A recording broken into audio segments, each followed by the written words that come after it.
যে তার দেশে আসুক, আমরা তাকে সাদরে গ্রহণ করার জন্য আমরা অপেক্ষা করছি আগামী 25 তারিখ পর্যন্ত। বিএনপি যে কত আন্তরিক তার শরীরদের প্রতি সেটা প্রমাণ দলীয় প্রতীক নিয়ে নির্বাচন করতে গিয়েছিলেন যে এইটা যেন না হয়।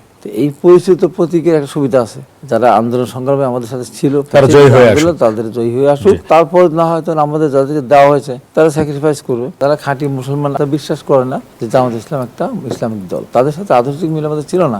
তারেক রহমান আগামী 25 তারিখ ইনশাল্লাহ বাংলাদেশে আসবেন। আমরা যেমন খুশি, আমি মনে করি যে বাংলাদেশের সাধারণ মানুষ এবং অন্যান্য রাজনৈতিক দল তারাও খুশি যে তারেক রহমান দেশে আসুক, আমরা তাকে সাদরে গ্রহণ করার জন্য আমরা অপেক্ষা করছি আগামী 25 তারিখ পর্যন্ত। এখন আমাদের পরিপূর্ণটা এখন হয় নাই। আমাদের যারা আমাদের শরিক সংগঠনগুলি আমাদের সাথে যারা দীর্ঘদিন আন্দোলন সংগ্রামে ছিলেন তাদের নিয়ে আমাদের চিন্তা ভাবনা আছে।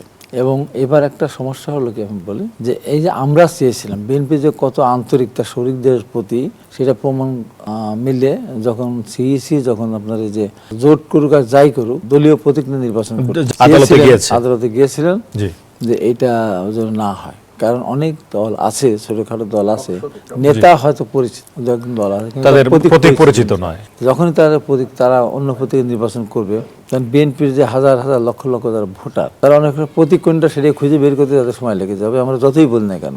তারপরে কিছু কিছু তো সাধারণ মানুষ আছেই যে বিএনপি প্রতীক নেই, ভোট দিয়ে যায় কি হবে। কিন্তু একটা প্রতীক পরিচিত, একটা প্রতীক যেমন দাঁড়িপাল্লা পরিচিত হয়ে গেছে, আওয়ামী লীগের নৌকা পরিচিত ছিল, বিএনপি ধানশীষ পরিচিত। তো এই পরিচিত প্রতীকের একটা সুবিধা আছে।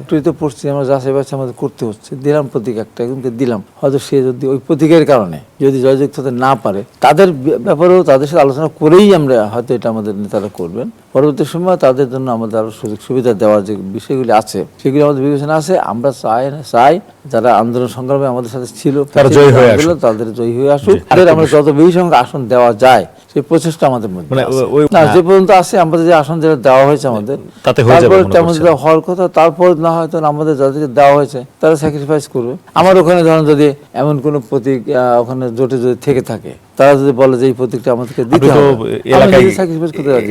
ইসলামের পক্ষে এটা বাক্স, এটা আমি কোনোভাবেই মানব না।